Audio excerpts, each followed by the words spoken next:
Welcome to Get to Know Your County Commissioner, the program that speaks with elected officials about issues of importance to our community. I'm Jeanette Perez. Joining me today to discuss Miami-Dade Police Services and programs are District 8 Commissioner Daniella Levine Cava and her guest, Deputy Director Juan Perez of the Miami-Dade Police Department. Welcome and thanks for being here. Thank you so much. Deputy Director, let's start off with you. Community engagement and community outreach programs are very important to the Miami-Dade Police Department, and we know about the more traditional programs such as DARE. Can you tell us about some others? Absolutely. First of all, thank you for having me here to discuss this. Thank you, Commissioner, for inviting me to your program.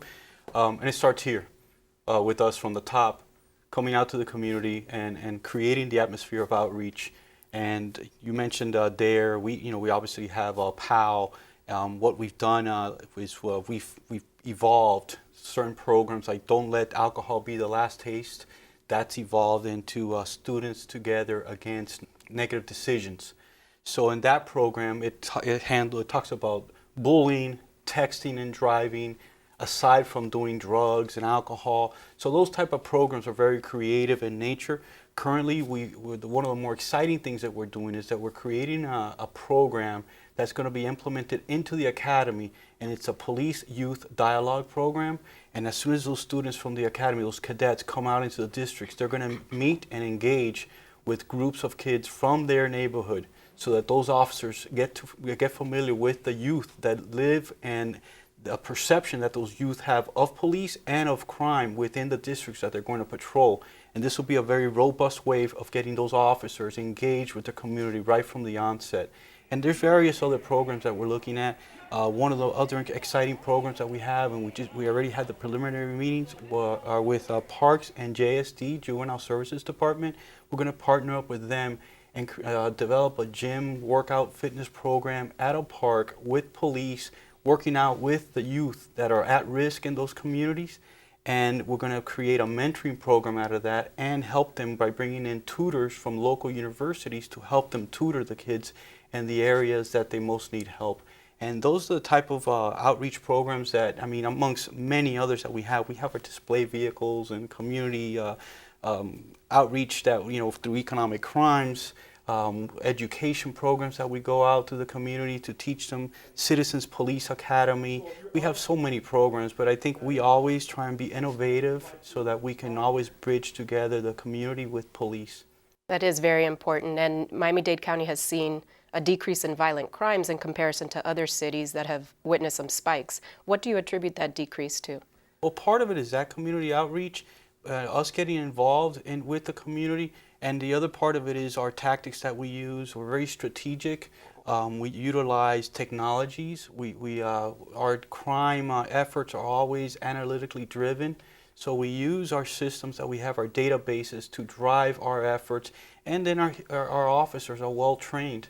And we have the support of the commissioners. We have the support of the mayor's office in crime fighting, and with their backing, and then we have the community-based organizations that we join forces with so that we can globally attack crime.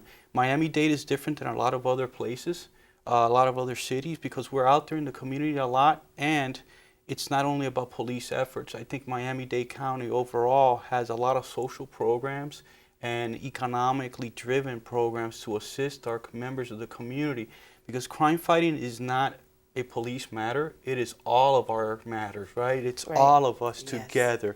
So, and I think the commissioner would agree that working together is the most important thing, and we do it very well in this community.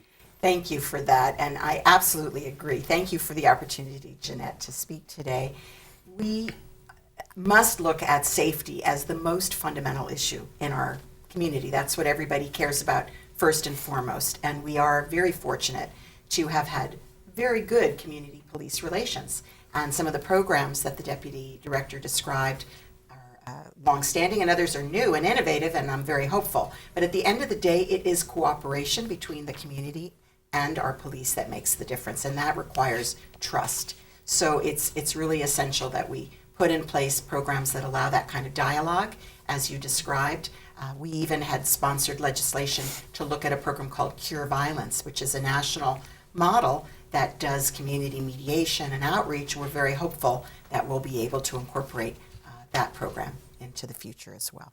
And the police department has received some new grants. Can you tell us about those grants, where the new funds will go, into what programs and Absolutely. services? We always try and look for grants. In fact, we just developed a grants unit to specifically year-round look at grants that we could benefit from. One of the better grants that we have is a grant that encompasses a lot of community-based organizations and gives the community not only increased policing, but it's increased programming. And Federico Wilson announced it and came and handed us the $1 million check to the county. And this is going to be a global grant that a lot of community members will benefit from directly. The funding doesn't necessarily come to police; it comes to the community through the organizations that are out there. And we target. It's a targeted grant that targets one of the higher crime areas in Miami-Dade County. In addition to that, we always see grants for community policing, where the Department of Justice will pay for some of our officers to dedicate those officers into the communities most in need. And some of the areas are within your district, Commissioner. So you'll be glad to know. I am. Well, I have to say I was thrilled to learn that both you and the director came up through community policing. Absolutely. And I think that's really evidenced in the kinds of commitments that you've made to the community, because you recognize that you have to have a good relationship with people Absolutely. in the community to have effective policing. However, money does matter, and we have been short-staffed. Hopefully, we'll go forward this budget cycle with additional police officers. It has been proposed in the mayor's budget to go forward with 4 additional police academies. We have 2 in this fiscal year, and hopefully we'll be able to hire up to 270 officers in the course of the next year, which will really help us to build back up our force. In my district, we have, for example, the farmland, and that has been an understaffed police area. So we're looking forward to increasing our agricultural patrol, the Ag Patrol, as well.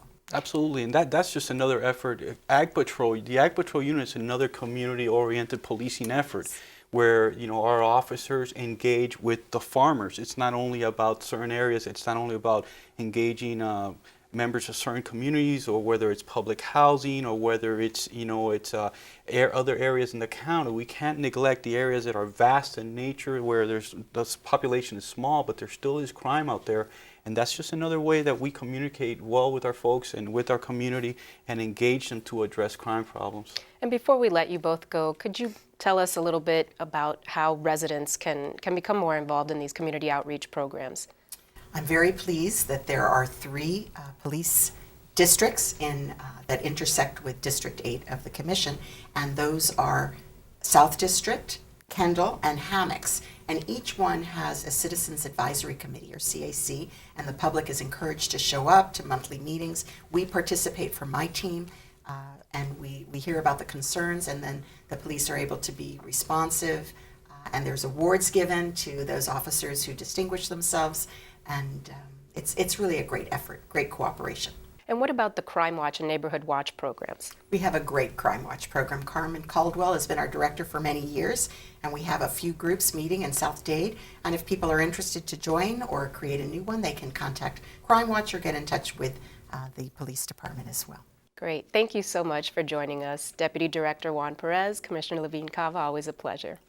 Thank you. And that's all for this edition of Get to Know Your County Commissioner. To obtain more information on this topic, please call 311 or visit miamidade.gov. I'm Jeanette Perez. Thanks for watching.